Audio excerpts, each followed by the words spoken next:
नमस्ते साथियों, इस वीडियो में आप सभी का स्वागत है। साथियों, आज के इस क्लास में बहुत ही ज़बरदस्त टॉपिक का डिस्कशन डिटेल में करने वाला हूँ, बिल्कुल लोअर से हायर तक। इस वीडियो में आपको सीखने को क्या क्या मिलेगा, सबसे पहले इसकी बात कर लेते हैं। देखिए, बीओडी किसे कहते हैं, बीओडी क्या है। बीओडी टेक्नोलॉजी सबसे पहले किस देश के द्वारा प्रयोग हुई थी? इन्वायरमेंटल प्रोटेक्शन एजेंसी, जिसे हम शॉर्ट में ईपीए के नाम से जानते हैं। ईपीए में बीओडी का क्या योगदान है? उसके बाद बीओडी को किन किन नामों से जाना जाता है?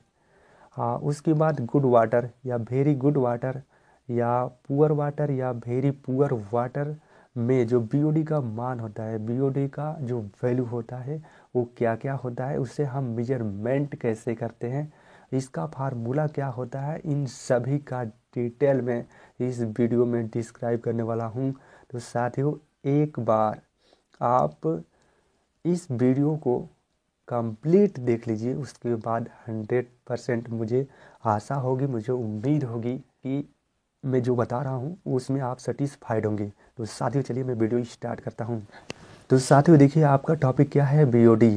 देखिए, बीओडी को हम बायोकेमिकल ऑक्सीजन डिमांड कहते हैं, या आप इस प्रकार भी समझ सकते हैं कि बीओडी का जो फुल फॉर्म होता है बायोकेमिकल ऑक्सीजन डिमांड होता है।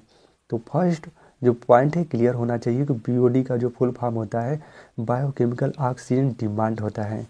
उसके बाद बीओडी आप unpolluted river water is less than 5 milligram O2 प्रति डेसीमीटर क्यूब प्रति डे। देखिए साथियों, यहाँ पे जो मैं अंडरलाइन किया हूँ बहुत बहुत इम्पॉर्टेंट है।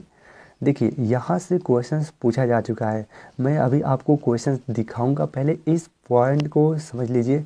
यहाँ पे देखिए, अनपॉल्यूटेड रिवर का जो वाटर होता है, जो जल होता है, उसकी बीओडी का मान यदि प्रति लीटर, यहाँ पे आपको डेसीमीटर क्यों लिखा गया है ना, तो आपको ये बातें समझना चाहिए या आपको पता होना चाहिए कि 1 लीटर के बराबर होता है 1 डेसीमीटर क्यूब। तो इसका मतलब क्या है, देखिए, ड्यूरेशन इन 5 डे, 5 दिनों के दौरान जो बीओडी का मान होता है, यदि प्रति लीटर या प्रति डेसीमीटर क्यूब में उपस्थित ऑक्सीजन की जो मात्रा होती है 5 मिलीग्राम से यदि कम होती है, तो उस रिवर का या उस नदी का जो वाटर होता है वो कैसा होता है, अनपॉल्यूटेड होता है, प्रदूषण रहित होता है। मुझे उम्मीद होगी कि आपको समझ में आए होंगे। इसी पॉइंट्स को मैं यहाँ पे दूसरे लैंग्वेज में, दूसरे यूनिट में समझाऊंगा यहाँ पे, ठीक है। देखिए, सामने आप देख भी सकते हैं। देखिए, generally this temperature is chosen as 20 centigrade या 27 सेंटीग्रेड। देखिए, इसमें जो टेम्परेचर यूज किया जाता है, जो चॉइस किया जाता है 20 सेंटीग्रेड या 27 सेंटीग्रेड, 20 या 27 सेंटीग्रेड को चॉइस करके ऑब्जर्व किया जाता है। या हम कह सकते हैं कि बीओडी के अंतर्गत, जो कि मैं आपको डिटेल में बताऊंगा कि इसमें जो माइक्रो ऑर्गेनिज्म होते हैं वो किस टेम्परेचर पे सर्वाइव करते हैं, वही टेम्परेचर यहाँ पे दिया गया है कि जो डिजॉल्व ऑक्सीजन होती है 20 सेंटीग्रेड या 27 सेंटीग्रेड पे उसको हम क्या करते हैं, मेजर करते हैं, ठीक है। तो यहाँ पे देखिए अगला points, clean water who are unpolluted river water. देखिए, जो क्लीन वाटर या हम कह सकते हैं इसको गुड वाटर या अनपॉल्यूटेड वाटर, ठीक है, जो नदी का अनपॉल्यूटेड वाटर होता है उसके पास यदि बीओडी का मान 5 ppm से कम रहेगा। अब यहाँ पे आपको पीपीएम का मतलब समझ में आना चाहिए या होना चाहिए, अगर नहीं है तो मैं आपको बताता हूँ। देखिए, इस यहाँ पे सबसे पहले आपको पीपीएम का मतलब समझना चाहिए, पार्ट पर मिलियन होता है, और 1 ppm 1 पार्ट पर मिलियन अप्रॉक्सीमेटली लगभग 1 मिलीग्राम प्रति लीटर की होता है, या 1 मिलीग्राम प्रति डेसीमीटर हम कह सकते हैं। आपको समझना होगा, ठीक है, क्योंकि 1 लीटर बराबर किसके बराबर होता है, 1 डेसीमीटर क्यूब के बराबर होता है। तो यहाँ पे हम क्या कर सकते हैं कि 5 ppm में कितने मिलीग्राम होता है।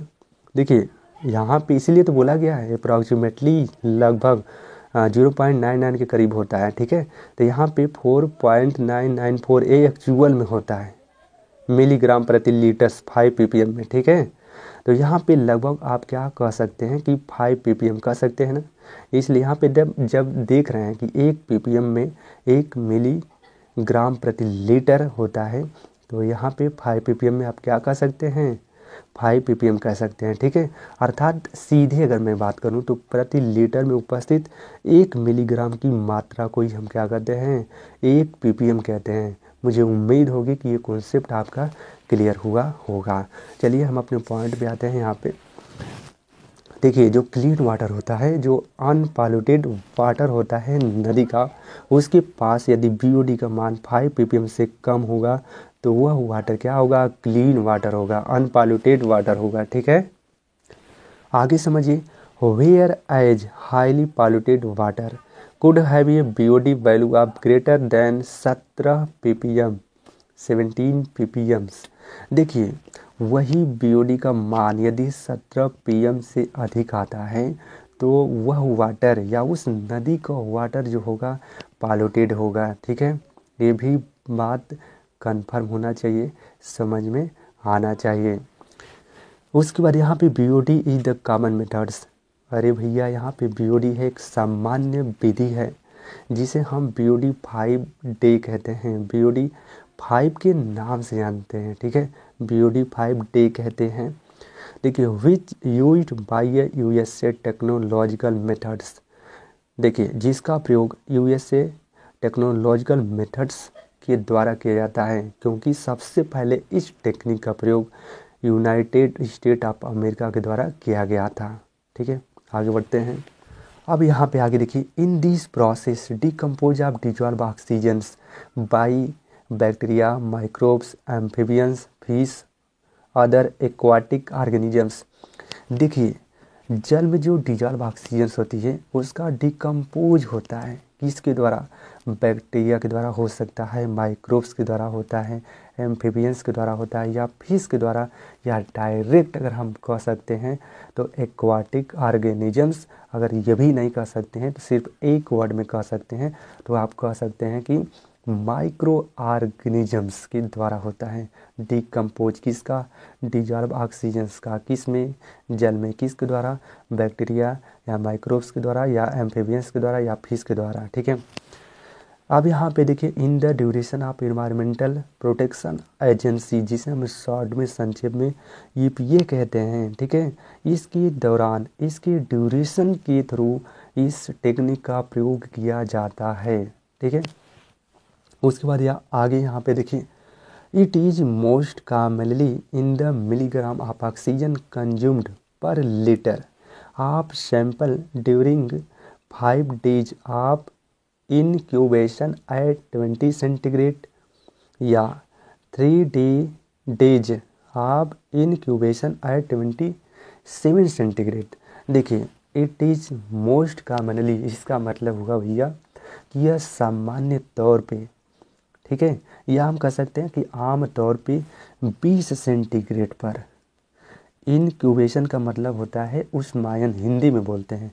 तो यहाँ पे देखिए आम तौर पे 20 सेंटीग्रेड पर इनक्यूबेशंस के 5 दिनों के दौरान जो सैंपल में हम जो डिजॉल्व ऑक्सीजन की जो मात्रा होती है, जो मिलीग्राम में यूज करते हैं, उसी को हम 5 डे कहते हैं। इसलिए यहाँ पे बोला जा रहा था इसके पहले कि इस टेक्निक को हम 5 डेज के नाम से भी जानते हैं। ठीक है, ये बातें आपको लगता है नहीं समझ में आया, एक बार मैं आपको फिर समझा देता हूँ। देखिए यह जो विधि है ना, आमतौर पे 20 सेंटीग्रेड पर इनक्यूबेशंस के 5 दिनों के दौरान सैंपल, यहाँ पे देख सकते हैं ना, जो सैंपल है, सैंपल के प्रति लीटर्स में जो ऑक्सीजन की मात्रा मिलीग्राम में जो कंज्यूम्ड होती है, यहाँ पे कंज्यूम्ड का मतलब होगा खपत, तो प्रति लीटर्स में ऑक्सीजन की जो मिलीग्राम मात्रा कंज्यूम्ड होती है उसे ही हम क्या कहते हैं,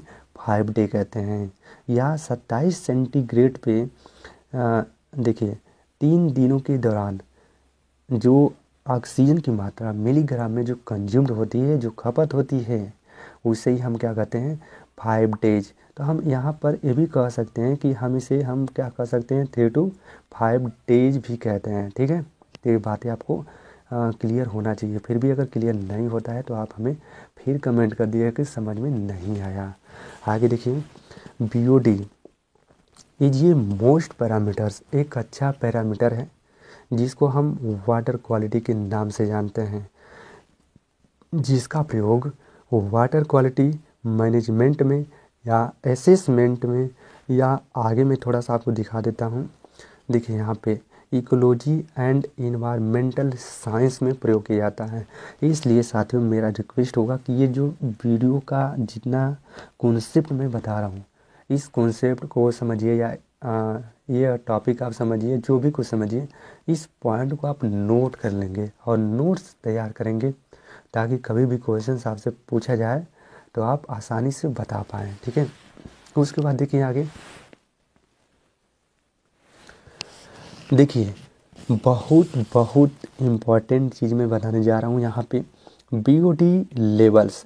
यदि BOD का लेवल या स्तर या BOD का मान 1 से 2 ppm के मध्य होगा तो वाटर क्वालिटी क्या होगा, वेरी गुड होगा।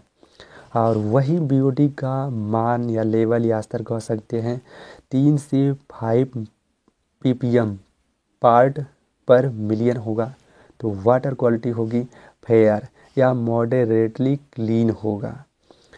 और वही BOD का जो लेवल्स होगा, जो मान होगा 6 से 9 ppm होगा तो वह वाटर क्या होगा, पुअर होगा या सम वाट होगा या पॉल्यूटेड कह सकते हैं। ठीक है, तो यहाँ पे BOD का जो मान है अगर 100 होगा या 100 से ग्रेटर होगा तो यहाँ पे वाटर क्वालिटी का जो वैल्यू होगा वेरी पुअर होगा, वेरी पॉल्यूटेड होगा। ठीक है, बहुत अधिक प्रदूषित जल होगा, कहने का मतलब है। आगे थोड़ा सा कॉन्सेप्ट बताने के बाद मैं इसका मेजरमेंट बताऊंगा कि आप कैसे आइडेंटिफाई करेंगे, कैसे पहचानेंगे। यहाँ पे देखिए डिजॉल्व ऑक्सीजन इज एनालिसिस या मेजरमेंट बाय विंकलर मेथड्स के द्वारा किया जाता है और इस मेथड्स को हम आयोडोमेट्रिक मेथड्स भी कहते हैं।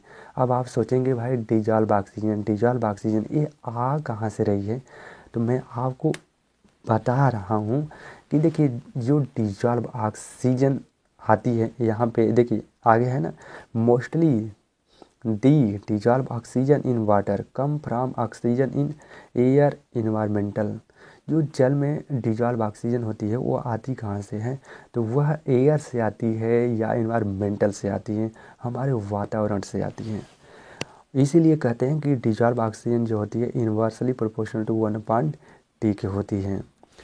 यहाँ पे ऑप्टिमम वाटर क्वालिटी जो होती है फॉर गुड वाटर के लिए 4 to 6 होती है। अगर डिजॉल्व ऑक्सीजन की मात्रा 4 से 6 मिलीग्राम प्रति लीटर्स में, यानी 1 लीटर में अगर 4 से 6 मिलीग्राम उपस्थित हो रही है तो वह वाटर क्या होगा, गुड वाटर के अंतर्गत आता है। ठीक है, आगे मेजरमेंट को समझिए।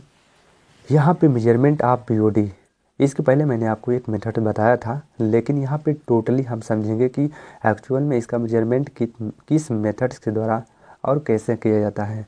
तो यहाँ पे मैनोमेट्रिक मेथड्स के द्वारा किया जाता है।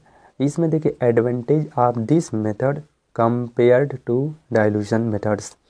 देखिए सिंपली इस मेथड्स में कोई हम डाइल्यूशन का यूज नहीं करते हैं, कोई सैंपल नहीं लेते हैं। ठीक है, यहाँ पे लिखा भी गया है नो ब्लैंक सैंपल। हम डायरेक्ट इस मेथड्स में रीडिंग करते हैं, उस BOD को प्राप्त करते हैं, उसकी BOD वैल्यू को क्या करते हैं, रीड करते हैं, अच्छी तरह से समझते हैं। उसके बाद कंटिन्यूसली डिस्प्ले पे उसके पॉइंट्स को हम ऑब्जर्व करके हम उसकी वाटर क्वालिटी को बता पाते हैं। ठीक है, उसके बाद यहाँ पे देखिए the BOD test gives a measure of the oxygens. जो BOD टेस्ट होता है ना, वो मेजर के थ्रू ऑक्सीजन जो यूटिलाइज होती है बैक्टीरिया के द्वारा उसको बताता है। देखिए सीधे मैं आपको बताता हूँ, BOD टेस्ट ना मेजर के थ्रू देता है ऑक्सीजन की मात्रा को कि कितनी यूटिलाइज हुआ है बैक्टीरिया के द्वारा during the oxidation of organic materials content in a waste water sample. इसका मतलब तो समझ गए भाई, डिकम्पोजिशंस में क्या होता है, ऑक्सीडेशन ही तो होता है। जब उसको लाइसिस करेंगे, तोड़ेंगी, ठीक है, वो बैक्टीरिया डिजॉल्व ऑक्सीजन को, तो उसका क्या होगा, ऑक्सीडेशन ही तो होगा। ठीक है, आगे देखिए।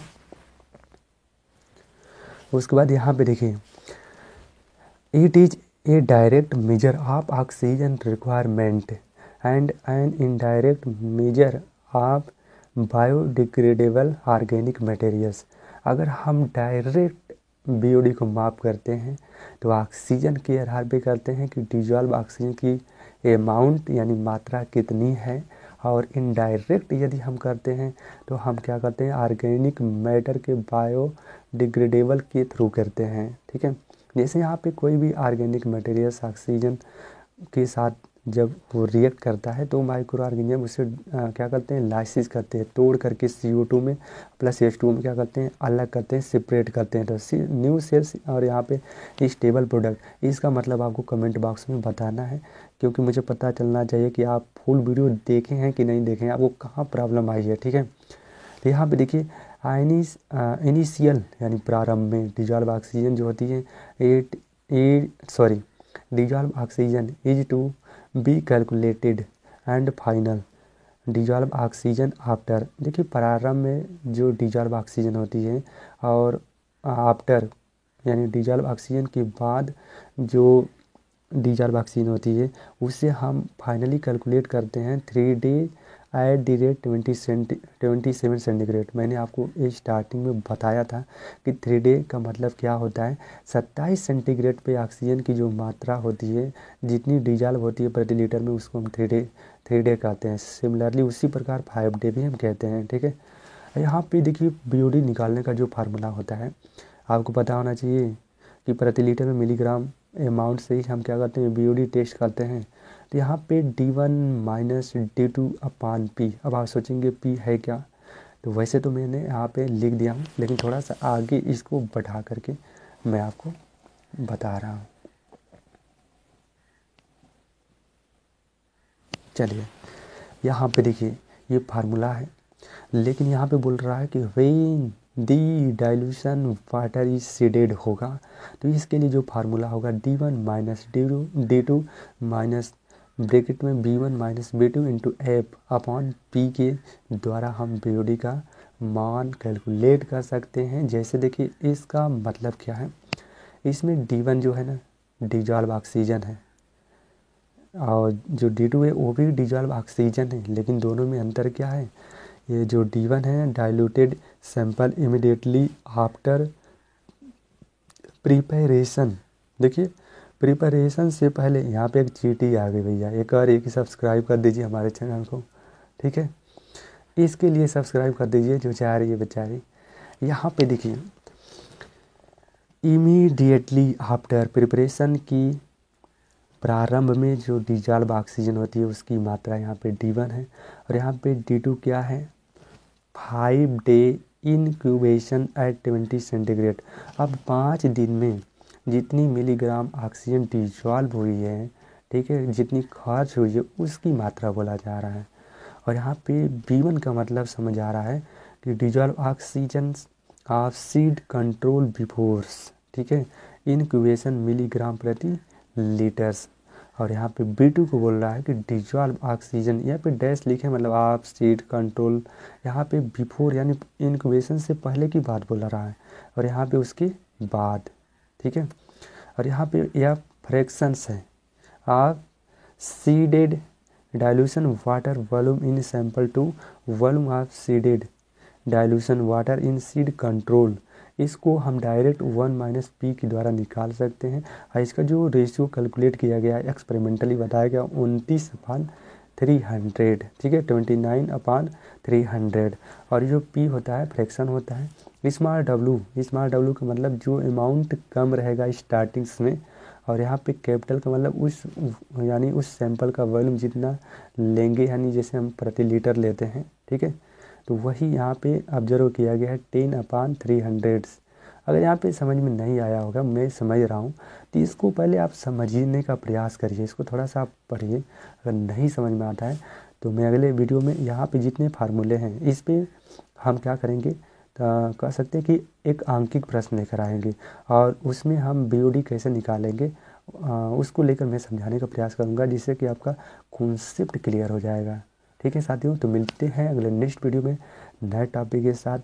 Thank you.